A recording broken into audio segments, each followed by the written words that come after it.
Welcome to episode 3 of the Race and Pace podcast. I'm your host, Coach Stuart Richards. Today, I'm thrilled to bring you Coach Alex Stephenson, head girls basketball coach for the Dodd City Lady Hornets. With an overall record of 214 wins to only 23 losses, Coach Stephenson joins us today to drop knowledge and insight into his Lady Hornet program. He's had 7 district championships and 3 state tournament championship game appearances over his 7 years at Dodd City. Grab something to take notes with, and thanks for tuning in.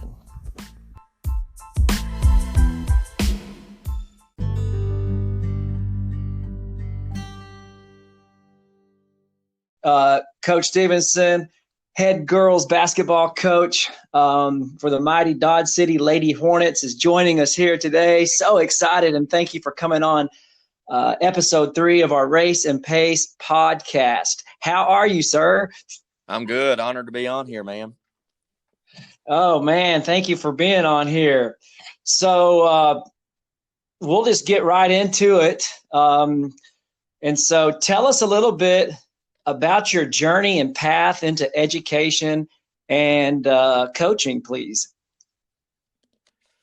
Well, I started at Dodd City when I was 21. I was finishing up college, about to do my student teaching, and they had a program where you could come in and you could like work as an aide for a year that would cover your student teaching. So I got on over here, and they let me start helping out in coaching on the boys side. I was assistant boys my first year here, and then halfway through the year, in December, I ended up taking over the girls side, and finished up that first year and finished college and stuff, and then I've been here for 7. I just finished my 7th year, all here at Dodd City and on the girls side, and it was a blessing. Didn't really know what I was getting into that first year. Just loved basketball, loved to work, wanted to get better, and was just going to do anything I could to try to get better and learn the game. And that's kind of how it started. And as it's went on, I guess two years ago, I become the athletic director here, and I'm really enjoying it. Really enjoy the job and the kids and the school. And I can't thank Dodd City enough for everything that they've done to this far into my coaching career. Yeah, and man, you've done a fantastic job. Tell us a little bit about the high school that you attended, and maybe the activities and sports, and maybe if you played for a high school coach or coaches that really impacted you as you became a head coach. Well, I went to high school at Roxton, which was another 1A school, and we were in the same district as Dodd City, so I got to meet a lot of people from over here when I was in school, and I played basketball, and I played basketball and baseball there, and basketball was my love and what I did all the time, and graduated in 2010, and then I played a year of basketball at Brookhaven College, and I realized early on, freshman year of high school, all I wanted to do was coach. So then I went to Texas A&M Commerce, and just along the way, while I was going to school at Commerce, I worked at KBA in Roxton. It's the company that they invented the dry erase playmaker board. Oh, wow. That all the coaches use. So yeah. I worked there, and I put together the boards and put orders out, and while I was there, they always would work the Nike clinics around around the U.S. and I would go and I'd help out and just meet people and watch clinics. So I really, 4 years of college, I got to set in all kinds of clinics and learn. And early on, I mean, even in high school, my dad had started taking me to the state basketball tournament since I guess when I was in third grade is when we started. And I had a journal and I'd write stuff down and, how teams would warm up, some drills that they would do in warm up, some set plays. And I just kept that journal going all the way up until I started. So I guess when I started, I was a lot more prepared than what I thought I was. And it was really by accident. I wasn't doing it for that next job I got or when I got in. It was just because I enjoyed it. I love basketball and everything that it brought into my life. And so I think that all of that together really had me prepared for when I did start. And it was, I had a great mentor in my previous superintendent who hired me, Craig Reed, who now owns KBA. And so it's just kind of all come full circle. Oh man, that's fantastic, and I love that you were writing notes. I think as we go through our podcast journey, which is just going to be and has been and is such a blessing and so cool. Coaches are avid note takers, and you taking notes at a young age with a journal.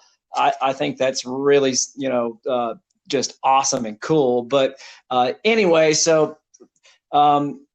With a record of 214 wins and only 23 losses in your 7 years, 7 district championships, 3 state tournament championship game appearances. You were in the regional tournament this year. I think coaches and listeners are going to love to hear a little bit about your philosophies on both ends of the court. And you can just start, on whichever end you want to, but I can't wait to hear about your race and pace philosophies. Well, I guess with the offensive philosophy, I feel like the offense and defense, it should be a flip side of one another. So, offensively, the things that we want to do is we like to really push the ball and transition off of misses. I think the weakest the team is defensively is in defensive transition. Anytime that you can attack a defense that isn't set, I really like our odds. Off of makes, we don't really push the ball off of makes. The defense is predominantly going to be set and things like that. So, I mean, the first thing that we want to do is we want to really get down the floor off of misses. Early on in my coaching career and as I've learned is less is always more. And, early on, I wanted to do a lot of things out of transition with some back screens, the old Carolina break. And then, then it got to the drag screen stuff. And I really learned that, if you can just attack or reverse the ball out of transition, that those two things are a lot more difficult to guard, I feel like. So we work a lot on off of misses, just throwing the ball out ahead. And so if we go ball side, we call that down the street. And if we go across the court, we call it across the street. So off of a miss, we want one of those two actions to happen. And then off of any catch, it's always drive, shot, swing. I want to keep it simple for the kids. So, I mean, within 2 seconds, I want you to know if you're going to drive the ball, if you're going to shoot the ball, or you're going to swing the ball. And so, we want to try to get downhill and then start filling areas on the floor or reverse the ball. And offensively, I mean, we want to attack the paint, get shots in the paint. We want to work to get fouled, draw fouls, and then we want rhythm threes. Those are kind of the 3 things that we look for offensively. Especially at a transition. We run a lot of sets. And I like to run a set after timeouts for sure. I like to run sets off of makes, and so those are really the things that we like to do offensively. I want to really try to keep everything simple. This year we ran a lot of the Princeton Chin series, and attack and react stuff, which I always feel like if you run sets or any offense you run, if it breaks down, what are you going to do? I know at my level, things break down a lot. So I don't want the kids standing around or, looking to me like, Coach, what do we run? I want something in place that if something breaks down, we can still play basketball. So I guess about 3 years ago, we really drilled attack and react, dribble drive type stuff, just spacing. And we do that from the junior high up. And it's more so, it's attack mindset. And then if whatever we're doing, if it breaks down, we have something to go into. So it's been really, really good for us. And have you found, Coach, great stuff, by the way, but have you found that one of the most difficult things to teach your players are the reactions off of the dribble actions? For sure. I think that the biggest thing offensively to get kids to do is to move. They like to stand, and I can share later a drill that we do, and we do it in warm-ups. We do it every day, warm-ups as far as before games, and we do it every day. And that's all that it teaches is ball reversals and the movement when the ball is put on the ground. Where do we want you to go? Where do we want you to space? What do you need to be doing while the ball is being bounced? But yes, I think it's definitely something you have to work on and drill every day if you want your kids to be able to do it. A long time ago, I stopped thinking like I thought, because the kids, 9 times out of 10, you may have one kid in a blue moon that kind of thinks like you do, but they, you ask yourself all the time, why is the kids not doing that? Why would they not see it? Well, if you aren't teaching it, if you're not emphasizing it, I don't think that you can expect the kid to do it. And so we try to, whatever we want the kids to do offensively, we drill it every day. And I think that when I started doing that and I stopped assuming that they knew what to do, we got a lot better offensively. And then we talked about, a rhythm 3 is what we want.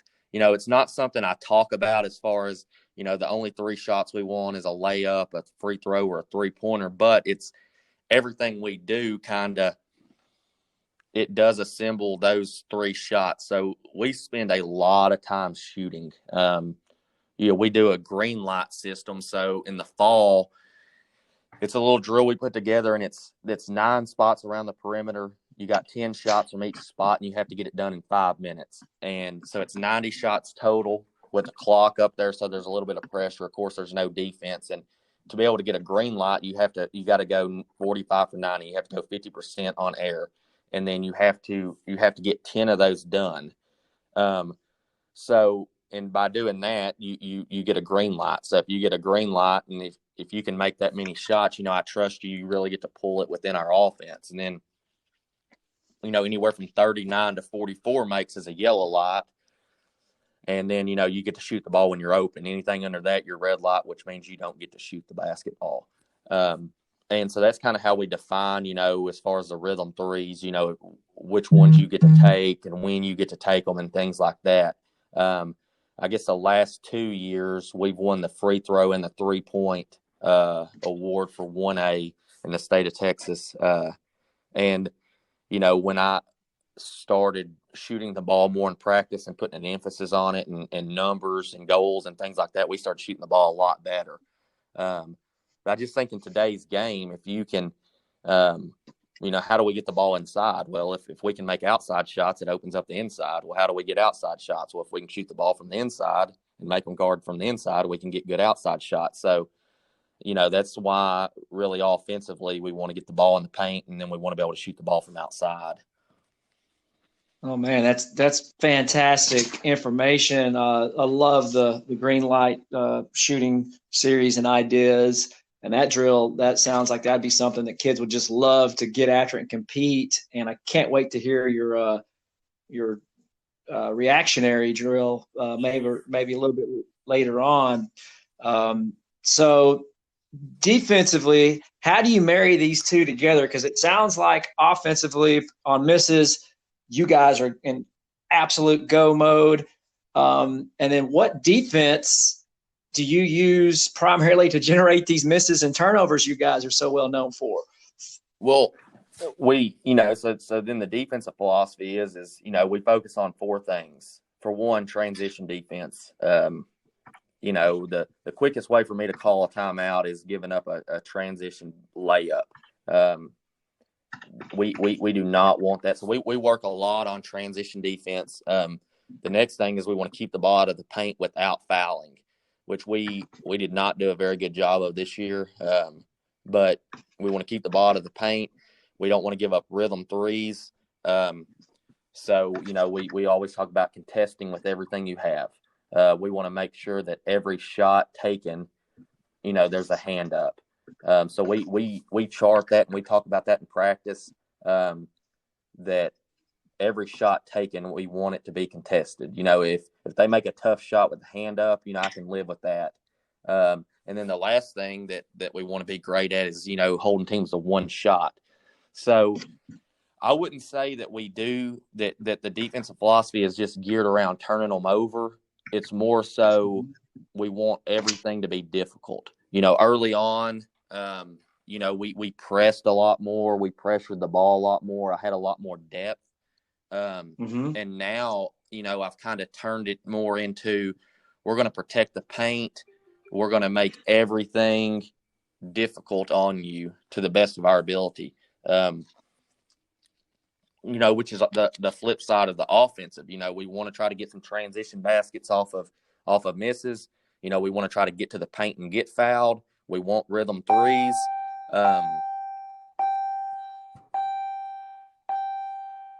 Sorry about that. It's okay. And, so the things that I feel like that teams want to get today are the things that we need to take away. And the 3-point shot has just changed the game so much. It makes everything a lot more difficult to guard because you have to get out and you have to guard it, which then opens up driving lanes, which then opens up over rotation, and then that hurts your rebounding. So that's really what we want to do defensively. We've been, probably 98% man-to-man team the last several years. And we've had the kids that can do that. But I don't think that there's a secret defense or a secret formula. I think that if you can hold teams to one shot, you can keep them out of the lane, and you can contest shots. I mean, you're always going to have a good chance. Awesome. And within your man, are you a pack fan or a pressure man or somewhere in between? I would say somewhere in between. We want to pressure the ball at all times. Pressuring the ball means that there's a 5-second call on you, which means we're putting pressure on the ball handler at all times to make a decision. Outside of that, we used to deny a little bit more. We don't anymore. So we're in gaps. One pass away. And then, off the ball, we try to form triangles. As far as the help side comes. But I would say it's somewhere in between. We're not, of course, we don't want to give up straight line drives. So the pressure is going to come on the ball, I would say, more so than away from the basketball. Okay. And then on the flip side of that, we do some, some 1-2-2 3/4 court stuff. As far as just a controlled tempo, I would say, if there's a team that really likes to push the ball in transition, we may play a 3/4 and it's more so to slow them up so that they can't push the ball. And then if there's a team that doesn't handle the ball as well, then we'll be more aggressive with that. But we'll always fall back into man when we do that. Right. Oh man, good stuff. So, the debate in half court man-to-man defense, it seems the last maybe decade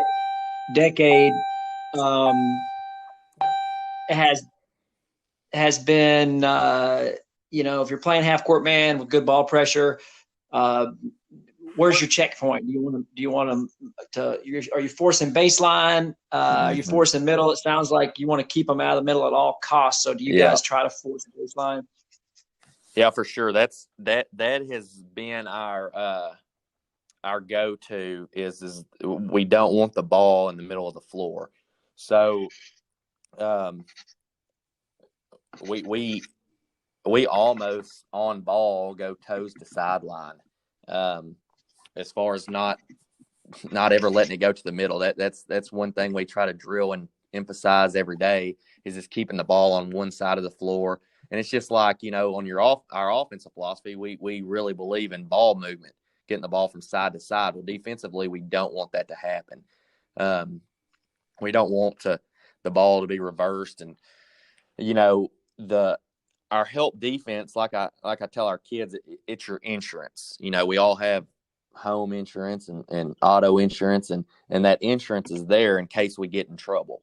In case we have a wreck, in case something happens, the insurance is there, but we don't just overuse the insurance, and so we want to make sure that we do a good job on the ball so that we're not having to overhelp, because that's what really gets you in trouble. I feel like is having to overhelp everywhere. So we want to keep the ball in the middle, but make sure that we're guarding the ball well. And I always feel like on ball defense it has to be the primary. Everything behind the ball is a scheme. So, how do we want to guard down screens? How do we want to guard back screens? How do we want to guard ball screens? Well, I know there's some people that they have one way that they guard everything, but I'm really not that guy. Depending on who we're playing, we may guard everything differently. We may switch that stuff. We may hedge it. We may trap it. We may, just depending on what what their strengths are and what their weaknesses are. So we spend a lot of time guarding the ball. 3 things that we're going to do every single day at the start of practice is we're going to work closeouts, we're going to work blockouts, and we're going to work on-ball defense. I think that those 3 things are so huge as far as your having success or not having success defensively. Oh, man, fantastic stuff, Coach. So if we were to arrive at your gym during a regular, let's say in season, you can, if it's district, that's fine, or non-district, but however you want to spend it. But if I was to come watch one of your practices, what does a Coach Stephenson practice look like in terms of maybe percentage-wise, how much time you spend, skills, individual, split, offense, defense, full court transition, or maybe also, what a total time would be that you try to practice your kids? Yeah, I could talk practice with you all day long. That is my absolute favorite part of coaching. And I tell the kids all the time, practices are mine, games are yours. So I try to put a lot of time and thought into practice. I like to get to work early in the morning when no one's here, and I usually start my practice plan in the morning. And then as the day goes along, I will, add condensed throughout the day. Practice, I want to be as efficient as I possibly can. I would say from the start of the season until the middle of district, we go 2 hours. I never go longer than 2 hours. Middle of district, it's 90-minute practices. is how I do it. I want to put as many skills into one drill that I can to be as efficient with the time. So, there's never going to be a time where we're working just one thing. If it's a breakdown offensively, it may be, where we right hand push the ball, we catch and we rip. We pivot off of our inside foot. I want to put as many things into the thing that we're doing. Some ways that I try to really condense practices is every day my managers come in and we have they go directly and fill up water bottles. And so we have water bottles all around the gym. So we never take a water break. The kids know at the end of a drill, they just go pick up a water bottle, get their drink, they get right back in. So there's really no ever stoppage in our practice. I like fast paced. I call them ADHD practices. So we are jumping from one thing to the next, to the next, to the next. I never spend much time on anything outside of teaching.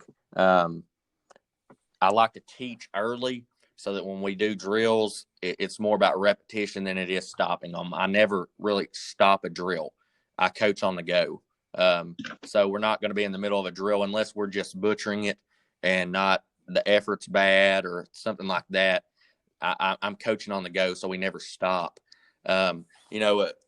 Something crazy that I do, and I started about 3 or 4 years ago, was I used to play music on shooting drills. We'd get late in the season, we'd shoot a lot, and I'd play music. And what I realized was, man, there's more focus in these drills right here than ever before. I'm never having to get on to anyone for chit chatting, turning around talking, not being focused. So I just started doing it. So when they walk in the gym, music's playing, and if I'm not teaching, there's music played the entire practice. And I think it also adds the element of it's a loud gym. I'm big on communication in everything we do, whether it's offensively or defensively. So it allows them to talk even louder because they have to talk over the music. So in the games, it's just, normal. And there is a lot more focus. I don't know if it's a girls thing or what it is, but they like it. I let the kids, they send me songs that they like, and we have a playlist throughout the year, and it usually starts with 10 or 15 songs, and by the end of the year it has 45 or 50. And it's really cool. The kids like it. I like it. But as far as what would a practice look like, there's going to be 4 segments that we want to be great at. I don't feel like you can be great at 15 different things throughout a year. So, number one, we want to be fundamentally sound.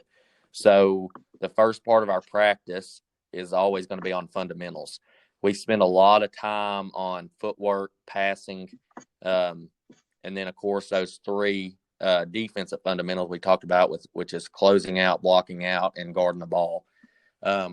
We spend, I would say, the first 15 minutes of practice every day, we're focusing our attention on the fundamentals. The next portion of practice is going to be the defensive end.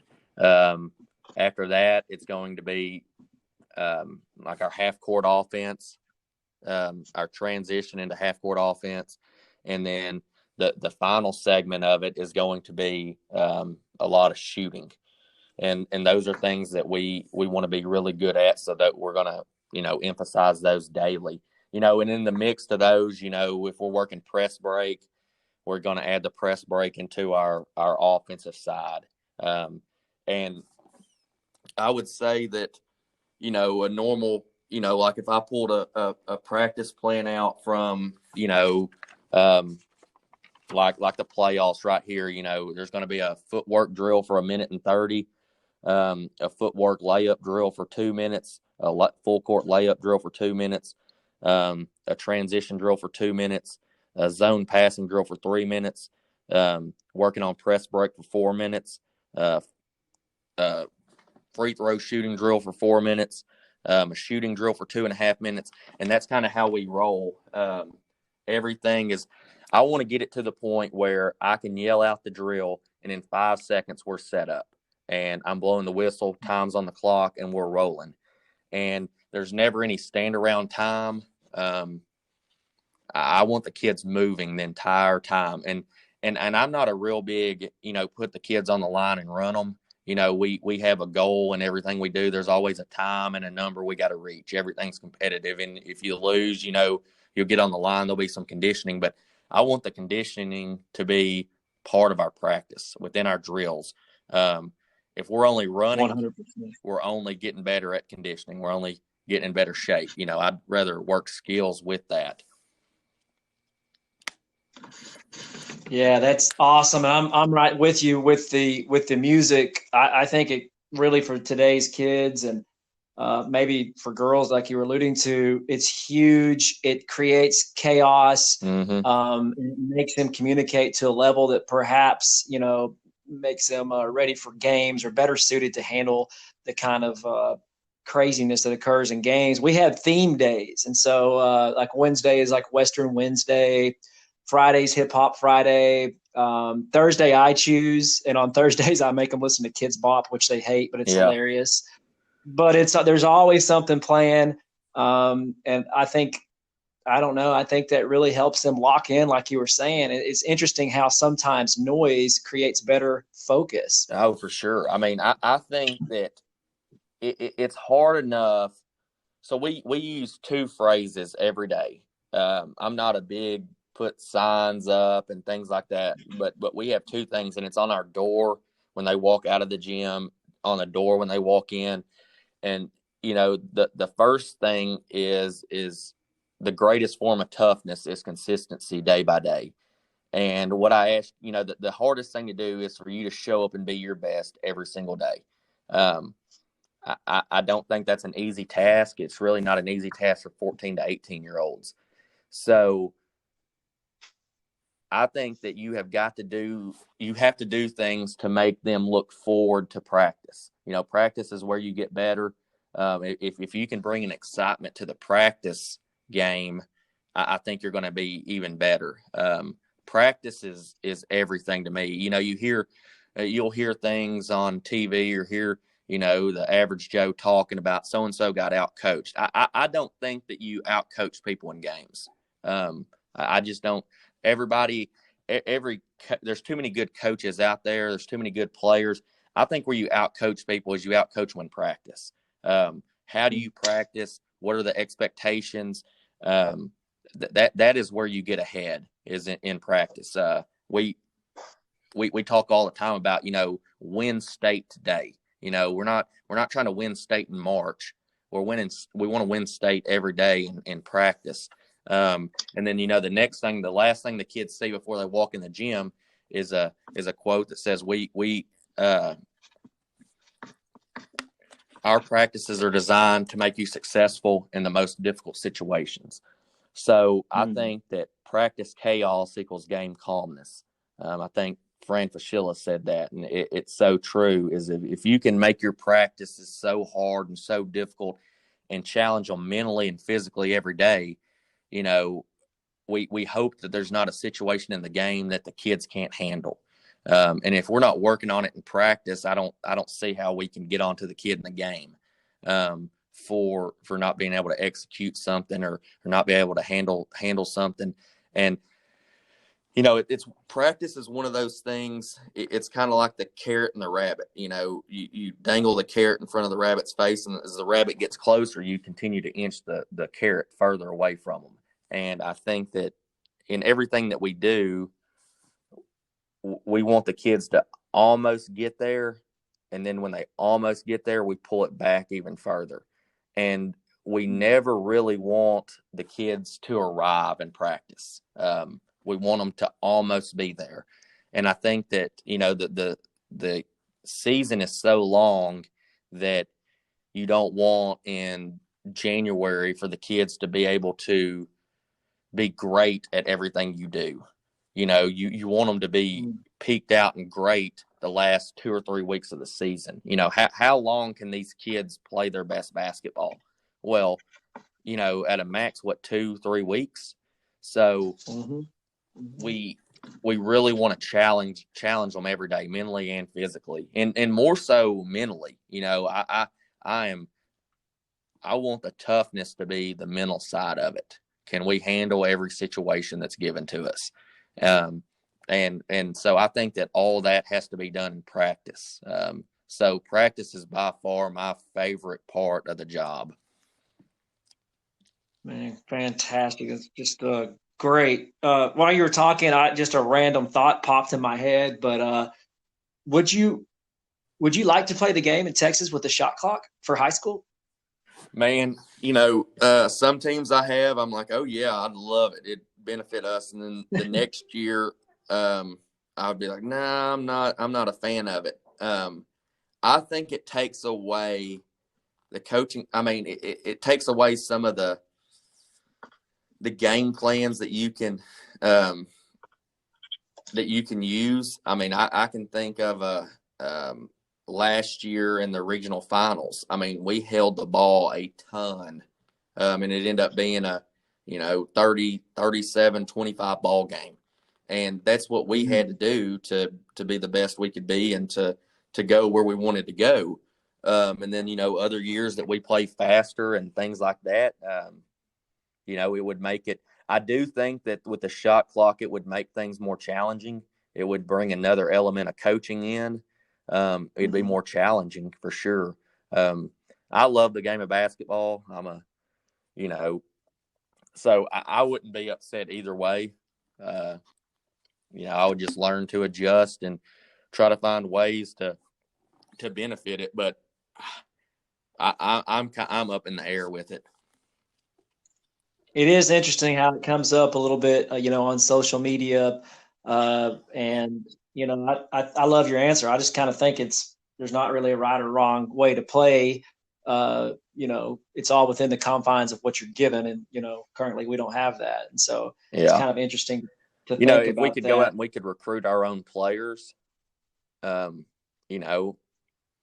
would be awesome, but we don't have that luxury. So it's a little different for us. Right. So in a couple of weeks or maybe the next month, I'm going to have a real big culture guy on who's currently the head girls coach at Lebanon Trails, Coach Jonathan Lee. But, man, his culture stuff is awesome, and I can't wait to have him on later in the month. But anyway, culture-wise, is that something you guys start, with your junior high kids, and how do you structure it there at Dodd City, Coach?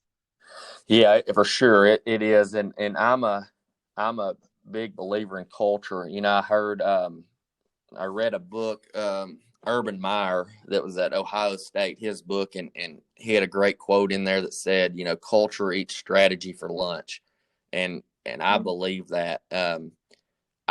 I would break our culture into two sections: our program culture and then our practice culture.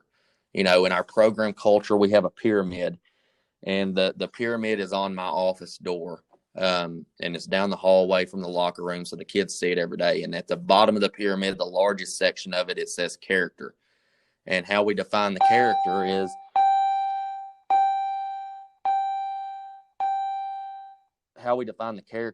be where you're supposed to be, doing what you're supposed to be doing, and doing it to the best of your ability. And then above the character, in a smaller box, it's prepare. And it's, how we define that is mentally and physically getting better every day, have a get better attitude every single day in practice. And then above that is perform, which is in a smaller box. And how we define that is putting everything, so the character and the prepare portions together to be the very best version of yourself when the team needs you the most. And, that's how you perform. And then the smallest box at the top says results. And how we define that is if you take care of the first three, the results always take care of themselves. And therefore, we're in control of the controllables. And so that's kind of how we define our culture. And then on the side of the pyramid, is our core values. And it's passionate. We want to be passionate about the game, passionate about our teammates, passionate about the program. We want to have a team first attitude, where the team is everything. It's the most important. Serve. Leading is serving, and serving is leading. We want to be humble, thankful, and accountable. And that's how we kind of define our culture. And, we talk about that, when I get the kids in sixth grade. And then below that, our practice culture, or the two things I said before, the greatest form of toughness is consistency day by day. And then we practice to create habits that'll make us successful in the most difficult situations. And I think that the earlier and the more buy-in you get from your culture, the easier everything is. When the kids understand it and they stand for it and they believe in it, then there's a different kind of ownership in your program. I don't think culture is signs you put up or something you put out on social media, or culture is your day-to-day work. How do you act? How do you serve? How do you play? How do you conduct yourself every single day? And that goes back to the toughness thing we talked about was, it's consistency day by day. It's not, you're one kid one day, one kid the next. It's consistency every day from sixth grade to 12th grade within our program. Wonderful, wonderful, fantastic information, Coach. And so let's talk a little bit about one of your go-to drills, one of your favorites. Well, we can talk about that. The drill that I was talking about earlier with the ball movement and the driving and the reacting we call it around the horn. I stole it from Buzz Williams, who is now at Texas A&M. And so, it's a very layered drill where you could do it every day, all year long, and you could continue to add pieces to it. Mm-hmm. And it's something we start in, and I think how Buzz Williams does it is he does it like, first grade, second grade, third grade, all the way up. And so like with our junior high, we may get to second grade. And then, with the high school, since we've been doing it, I would say we're probably at seventh or eighth grade now.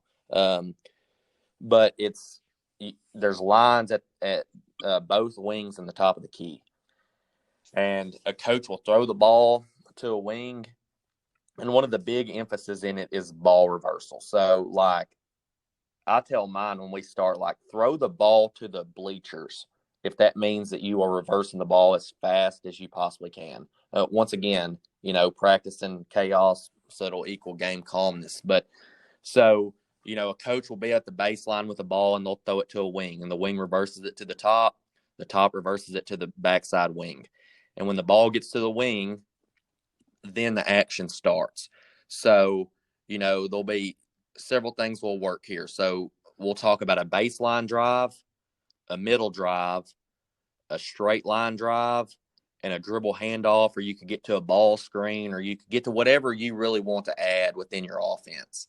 But so like I'll yell out baseline. So when the ball gets to that wing, the ball will go baseline. When the ball goes baseline, then the backside wing would drift, and the guy at the top of the key would fill behind, is what we call crack. And then, it may, it's a first grade level, there's that movement and the person driving the ball will lay it up, and then when you go further along in it, then you could hit the baseline drift pass, and then they could add on to it. And then when you talk about middle, when the ball gets to that wing, the wing drives middle. Well, the top would fill to the open window on the opposite wing, and then the backside wing would they would drift to the corner. And then, of course, you can, when you first start it, you just let them drive it and lay it up. And then when we talk about straight line, when the ball is reversed from the wing to the top person drives the ball into a straight line. And then the two wings, they drift to the corner. And then when you get in, then you can just continue to add your elements as far as, if you're going to get into a dribble handoff, if that's things you do out of your offense, or you can pass it and follow it with a ball screen. And during all of this, we make the kids communicate. So every time the ball is reversed, they have to say one more. And it provides a mindset of, one more pass.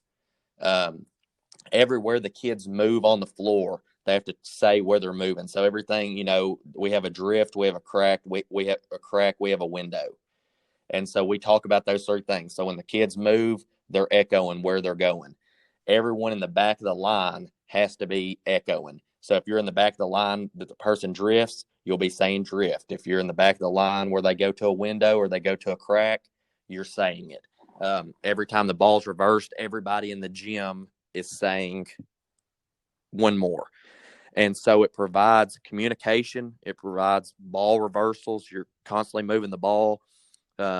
We emphasize that on every drive, the ball is driven as hard as you possibly can with a certain number of dribbles. We don't give them 5 bounces to get to the rim. They get 2. And then as it goes on, once you start getting into the latter part of the drill, you can start adding players in. So for instance, if I say baseline and the ball gets to a wing and the ball's driven baseline, well, you would have somebody filling crack, you'd have somebody filling drift. Well, what you would need is that you would need someone in the open window. So the next person in that line has to fill into the window. So everyone is having to they're having to think, where is the open spot? Where does this person need to go? So now we just added the 4th player into the drill. And then, as you get along in it, you can start adding a post player in there. Well, the post player is trying to fill opposite, or they're teeing up, or, whatever you're having them do within your offense. And they could fill in. So once you get later on and the kids really start understanding the spacing and the purposes of what you're doing, you can start getting 5 people in there, and then you can start letting them play out of it. And like one thing that Buzz Williams and his staff does that's really neat, we haven't got to this part of it, is where they will yell out like 4 commands. So they may say baseline, middle, dribble, handoff. So they'll go 4 phases of it, and those kids have to remember where this time we're going baseline, this time we're going baseline, this time we're going middle, this time we're going dribble, handoff. And so they'll go 4 times. Well, if you mess it up, there's always a punishment. You got 5 burpees, back up, we're starting. And it really teaches the kids. And then, like I was talking about in our practices, it's the mental side of it. Are your kids just going through the motions? Or are they just, we do this drill. Well, it's nothing new. The kids are bored with it, so they're going through the motions. That's why they're not going hard. They're not going hard, not because they don't care. It's just, it's the same thing over and over again. They already think they're good at it. So I love this drill, and we do it daily so that the kids have to think it's something new. I could add, something so small, and the kids think it's new.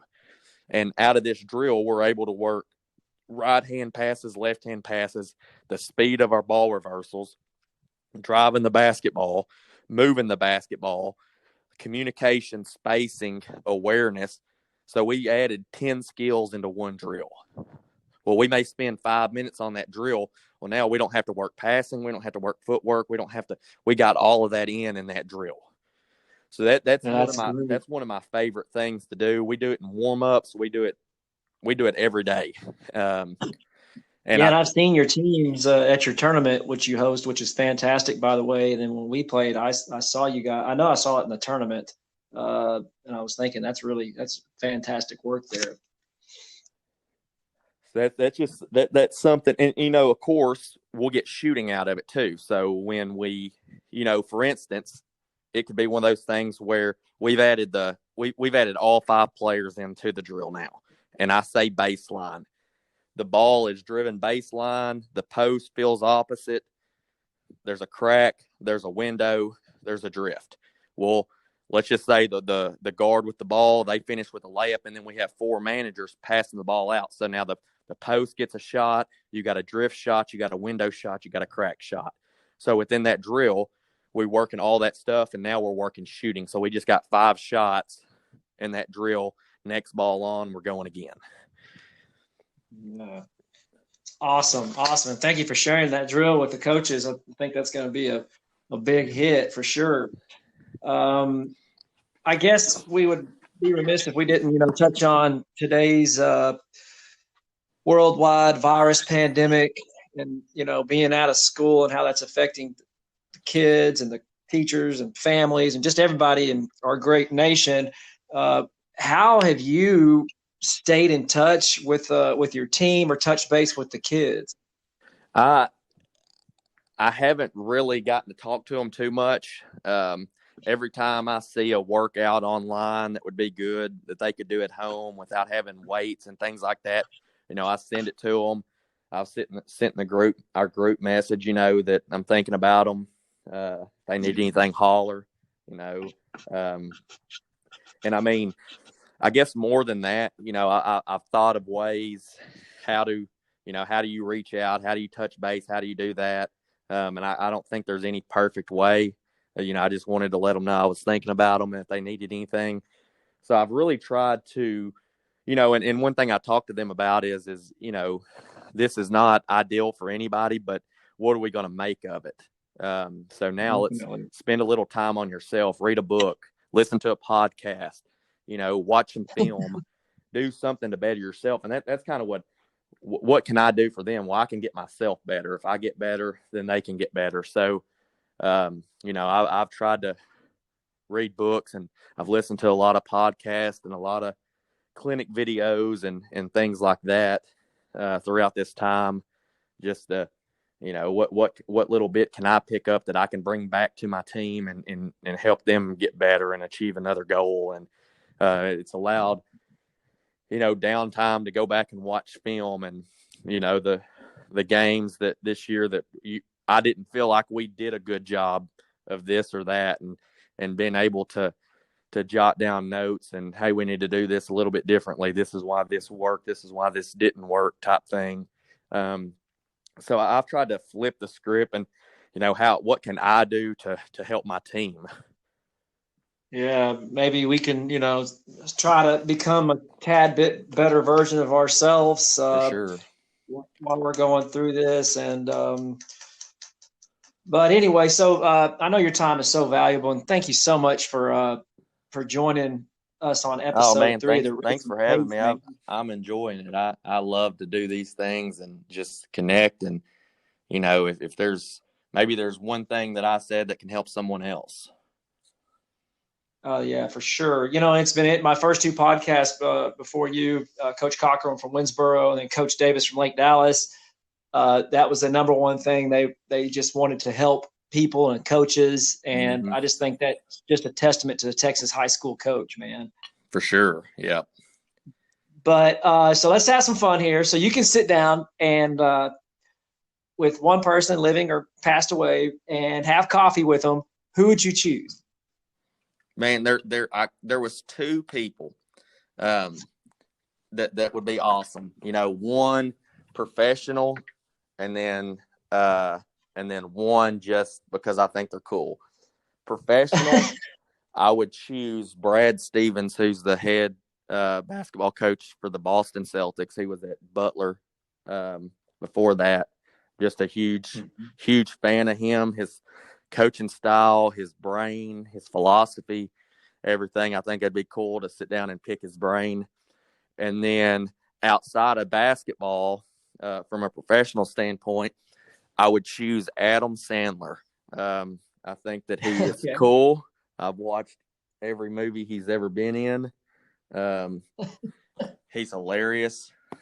I would love to just sit and hang out with that dude for a day. He'd probably get me in some trouble, but I think he's cool. Are you, speaking of comedies, are you a dry comedy fan, or like The Office, or what are you got Adam Sandler? What would be your favorite kind of comedy? I don't know if I have just one type. Growing up, I really liked all of Adam Sandler movies. I mean, the Billy Madison, the Mr. Deeds, the Big Daddy. I love those, and then his grown-up movies.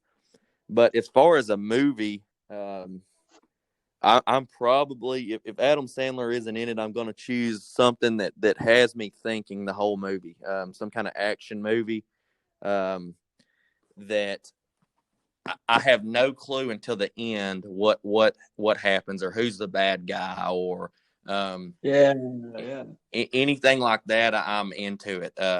I don't watch much TV, and so it's been killing me to sit down and having to watch. But I would say that those are the type of movies that I'm going to choose as something that I'm having to guess throughout the whole movie of what's about to happen. Yeah, those so hard to find, well-written movies these days, right? Oh, for sure. Yeah, hard to find. Okay, Coach. So favorite music genre, or maybe even, if you have an individual artist that would be your favorite, what would those be? I'm gonna say my favorite is probably like Texas country. I like music that tells a story. Like three guys I really listen to are Tyler Childers, Parker McCollum, and then there's a new guy that I think he started like with stuff on YouTube, and his name's Zach Bryan, and he's really good. You should give him a listen. But those are the if I had to just sit and choose my own music to listen to, that's probably what I'm going to go with. Okay, cool, man. I got to check Zach Bryan out. I have not heard of him, so that's good looking out there. He's pretty good. Cool. A little bit of fun. I don't think I sent you this one, but that's part of the pod. Who's your favorite current NBA player?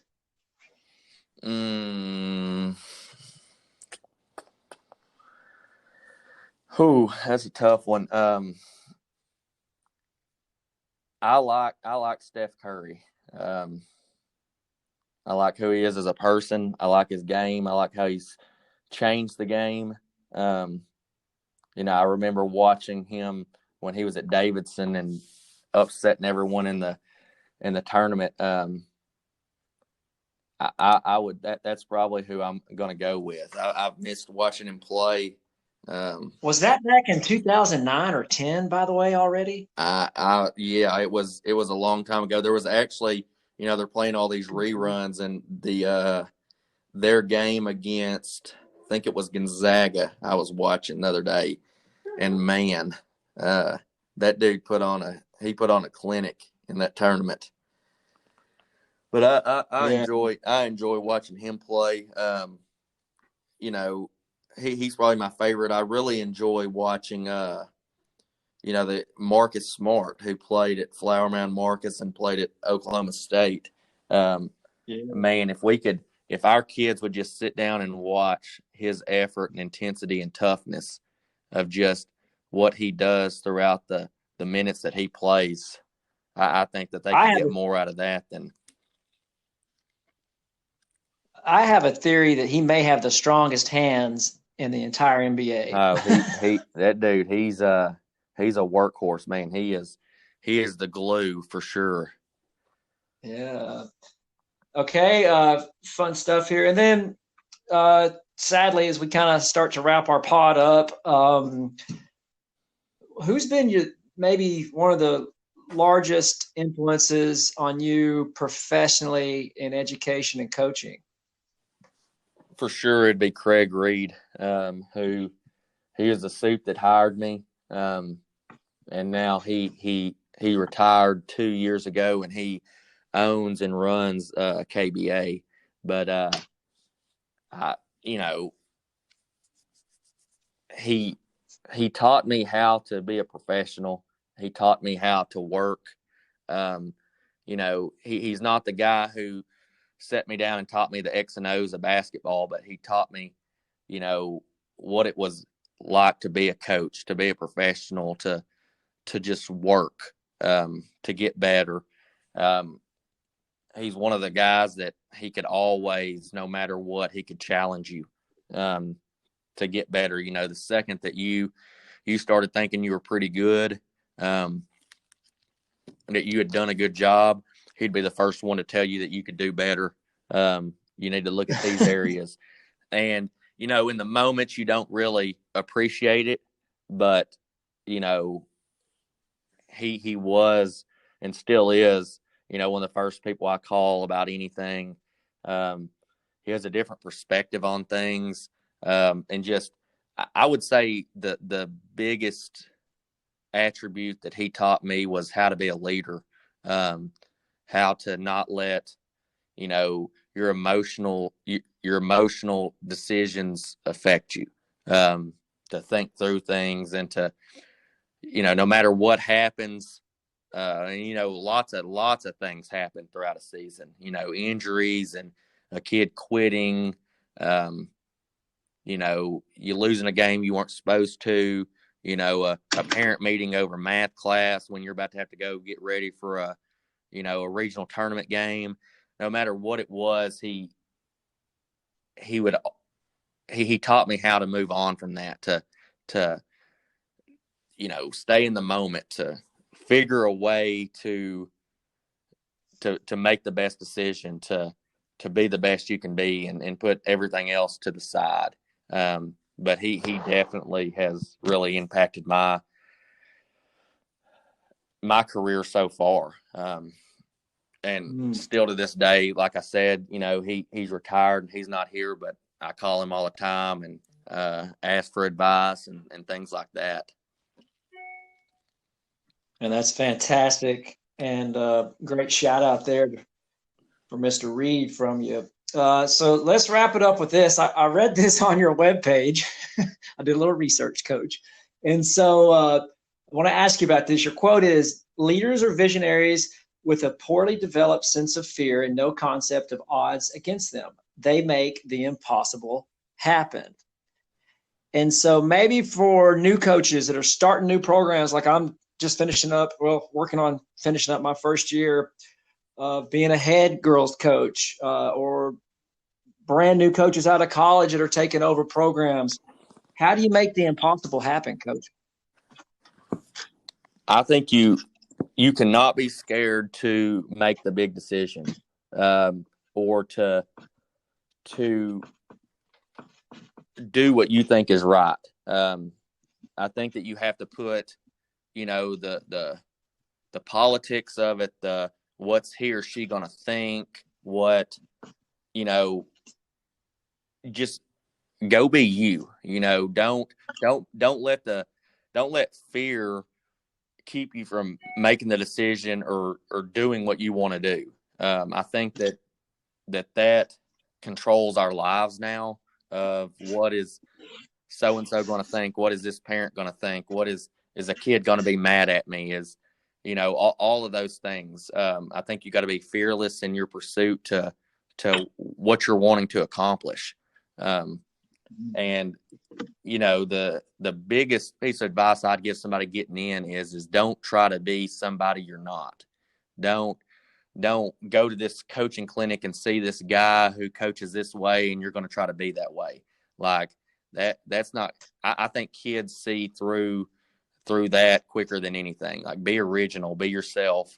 You know, not everybody's going to like you. Not everybody's going to love you, but, you know, it's better to be respected than to be liked. And, you know, if people don't like, you know, they don't like the person that wins.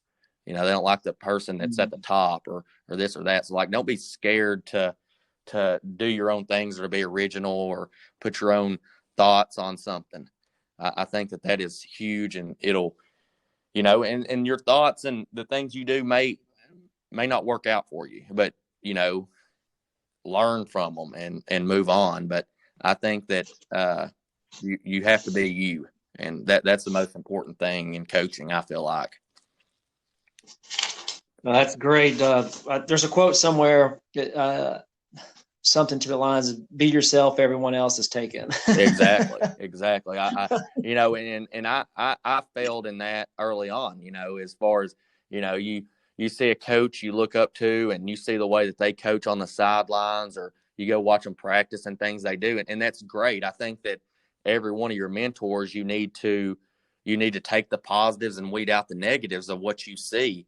And it's I'm the biggest thief there is in the game, as far as I'll steal anything, any set, any drill, any offense, whatever it is. But I have to be myself. I have to incorporate that with my team as me, not as, Joe over here who may get it done in a different way. I really admire those coaches who can stand on the sideline and coach calm, cool, and collective. The ones who never bat an eye and their teams just play so hard and execute so well, and I think that I admire those coaches because that's not me. It's not the way that I can get things done. And so I had to learn early on that I am who I am, and I have to be the best version of myself every day for my kids, because I think they see through that kind of stuff. They see that, you're putting on a front, and that's not who you are. And so I think that's the best piece of advice that I could give anyone. That's great. And Coach, I want to thank you so much for your time. This has been a fun and fantastic interview. And I think coaches and listeners are really going to appreciate your just honesty and willing to grow our game and share the game and all the knowledge. And I wish you luck, and I'll be in touch soon. Well, Coach, I appreciate you having me on. It was an honor. If there's anything I can do to help, grow the game at all, I'm willing to do it. Sounds great. Well, take care of yourself, Coach.